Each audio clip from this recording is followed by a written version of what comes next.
a little more discussion here on the TD lines themselves, and then I'll refer to the charts. Because what the charts are going to do is they're going to take the lines, they're going to draw the lines for me. At the same time, they're going to make price projections, and I just don't want to confuse you with lines appearing on the chart without me taking you down that road first, so you know what I'm trying to accomplish. Now, what I showed you before was a series of lower prices, and I identified TD level 1 points. Now, here there's a series of 3 of them, and assume this is our current day. Now, obviously, I don't consider this one because it's not a part of the most recent 2, the most recent 2 being right here. Now, if I extend this line down into the future, I've drawn a trend line, a TD line. Now, what I observed, this is many, many years ago, 20 years ago, 25 years ago, is that once a trend line had been, or TD line had been properly constructed, once I penetrated that TD line to the upside, prices reflected themselves to the upside. And by reflected, I mean there was symmetry in the market. The movement below the trend line reappeared only a mirror image above the trend line. Now let me explain that to you. Once I constructed the trend line, I observed to see the lowest price movement below that trend line. So it'd be from point 1, point number 1, point number 2, level 1,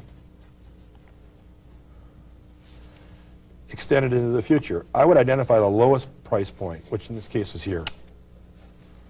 And then I would go to the trend line immediately above it, which is right here. And I would calculate the difference between this value here on the trend line, precisely on the trend line, and that particular low. And what I found or observed in the past is that once this trend line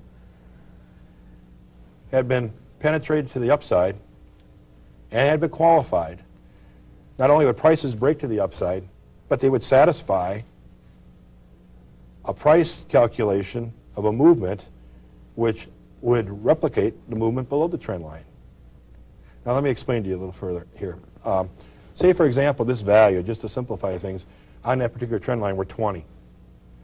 And say the deepest price low here were 14.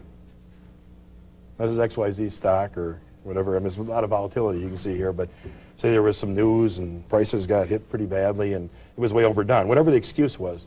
And I'm sure reporters, and you see this every day in the Wall Street Journal, there's always an excuse. I mean, if market sells off because earnings were down, in the next quarter, say IBM's earnings were down. Well, where else could the price go? It had to go down. Well, then the next quarter, the earnings are down as well, and prices go up. Well, they weren't down as much as people expected. I mean, there's always an excuse, and if you want to go to the Wall Street Journal, you can always find an excuse. But if you're a market parasite, you're a market timer like I am, I don't care. I don't care what the excuse is, as long as I'm making money in the market. Now, if you take a look at getting back to this particular trend line, the value here on this particular day is 20. The deepest low is 14. You would subtract 14 from 20, and you get 6. Now, see, at this particular point on the trend line is 19. Precisely on this particular day, where price opened right here, you penetrated the trend line at 19. Now, obviously, there's going to be fractions involved and everything else. And I'll show you how to calculate this. It's very simple math. But once you penetrate at 19, what I found is that the market ultimately will move higher. Doesn't happen in every case, but there's a good percentage of them that do satisfy these price projections.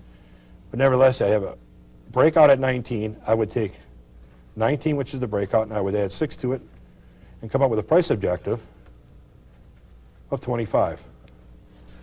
So 25 would be my price objective up here. You've taken something as simple as trend lines, something you never probably thought could mean anything more than just something to give you self-gratification when you drew it, and taken it and created it into an indicator that'll give you price objectives. And I found that to be, at first, something that was accidental. But as I saw it and looked at this process more and more, I found that not only did this occur, but a lot of times price gaps. Say, for example, the day prior to this day did not exist, prices would gap above the trend line and just go immediately to higher prices. That was something that I thought that was unclear to me before. I could never account for gaps, and it took on a significance. Now, what you've got here is the approach. You can reverse this. This is called a TD supply line. We could do it in an uptrend and call it TD demand line. But let me just tell you real quickly. Let's say, for example, this price here were 23, 24. Let's make it 24. This price here were 22 on that particular point here and here. Now, as you can see, a period of, let's make this 25 and 22. A period of 3 days between these 2 points have transpired. So what I would do mathematically is just take the difference between 25 and the difference between 25 and 22, and I would get 3. Now 3 days occurred, so you can calculate yourself the rate of decline. So you've had a period of 3 days, you would divide 3. So what in effect what's happening, this trend line is declining at a rate of 1 point per day. As you can see here, this confirms what as I used as a price level here. Price 25, the next day it would be at 24 because you're declining 1 point per day, 23, 22. That's your set right here, which created the TD supply line. Now, as you decline further for a period of 2 days, what we looked at before was the deepest low, which is right here. You go immediately to the trend line above it, straight up. And in this particular case, is at 20, which confirms this. You decline at one point per day. Now, when you get to this level, we should have made this 18 probably. You have 2 additional days here. And when you break off to the upside, you take the 20 minus 14, add 6 to it, and this would be 24. But that's basically, that's the approach. It's simple. I'm open to questions afterwards, after we finish this. And hopefully you've got this in hand now.